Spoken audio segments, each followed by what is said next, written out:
नमस्कार दोस्तों, आज की कहानी एक इमोशनल हॉरर स्टोरी है। आपने उसे बिना कुछ सोचे समझे 20,000 रुपये क्यों दे दिए? आप क्या खुद को अंबानी की औलाद समझते हो? विधि ने अपने पति रजनी से कहा, देखो विधु, राधा की लड़की की शादी है 1 महीने बाद। उसे पैसे की बहुत ज़रूरत थी। उसका पति किसी कपड़े की मिल में दूसरे शहर में मजदूरी करता है। वो भी पैसों का इंतजाम करके शादी के 1 सप्ताह पहले की छुट्टी लेकर आएगा। उसने कहा कि वो शादी के तुरंत बाद पैसे लौटा देगी, नहीं तो उसकी तनख्वाह में से कट जाएंगे। सारी बात व्यवस्था अकेली ही तो करनी है बेचारी को। अगर मैं मानवता के नाते उसकी थोड़ी सी भी मदद कर देता हूँ तो इसमें कुछ भी गलत नहीं है। आखिर वो न दे पाई तो मैं लड़की की शादी में कन्यादान समझकर भूल जाऊँगा। और तुम भी अपनी अच्छी तरह से याद रखो कि मैं भी पैसा यूं ही बर्बाद करने वालों में से नहीं हूँ। ठीक है, आपकी जैसी मर्जी। मैं तो इसलिए नहीं कह रही थी क्योंकि उसे हमारे घर का काम करते हुए अभी सिर्फ 1 ही महीना भी हुआ है और मेरे पास तो कई साड़ियाँ हैं। थोड़े से उपहार भी मैंने रखे थे। मैं उसकी बेटी की शादी के लिए उसे दे देती हूँ। विधि ने कहा, धीरे धीरे यूं ही 1 महीना भी बीत जाता है। राधा ने भी अपनी बेटी की शादी के लिए 1 हफ्ते पहले ही छुट्टी ले ली थी।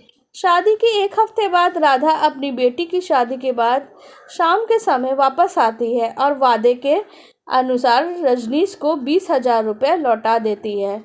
लेकिन वह लेने से मना करते हुए कहता है, राधा, जब तुम्हारे पास पैसे होंगे तब दे देना, तो तुम्हारी तनख्वाह में से कट जाएंगे। अभी कोई ज़रूरत नहीं है। इस पर वो कहती है, मेरी लड़की की शादी बहुत अच्छे ढंग से हो गई है।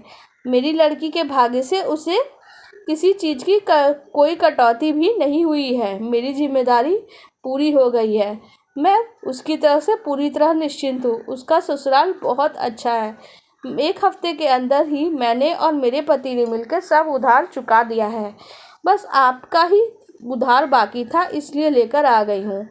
अपने समय पे मेरी मदद की, इससे आपका बहुत उपकार मानती हूँ। ईश्वर आपको सदा खुश रखे। विधि भी बहुत मना करती है पैसे लेने से, लेकिन ज़बरदस्ती उन्हें पैसे देके और ढेर सारी दुआएं देकर राधा चली जाती है। विधि उसे काम पर जल्दी आने के लिए कहती है और वो मुस्कुराकर चली जाती है। लेकिन अगले दिन भी वो काम पर नहीं आती है। विधि मिसेस शर्मा के घर पे राधा के बारे में पूछने के लिए जाती है। राधा उनके घर में भी काम करती थी। वहाँ पे भीड़ लगी हुई देखकर हैरान परेशान हो जाती है विधि। बाहर से आवाज़ आती है और जिसके कारण रजनी भी उसके पीछे पीछे आ जाते हैं। और मिसेस शर्मा ने बताया कि राधा की कल सुबह ही सड़क एक्सीडेंट में मौत हो चुकी है। उसकी मौत की खबर सुनकर रजनीश और विधि के तो पैर ही कांपने लगते हैं। वो कहते हैं, लेकिन कल शाम ही तो वो हमारे घर पैसे देने के लिए आई थी। लेकिन सब उसे अजीब नज़रों से देख रहे होते हैं। शायद किसी को भी उनकी बात पे यकीन नहीं आ रहा होता है।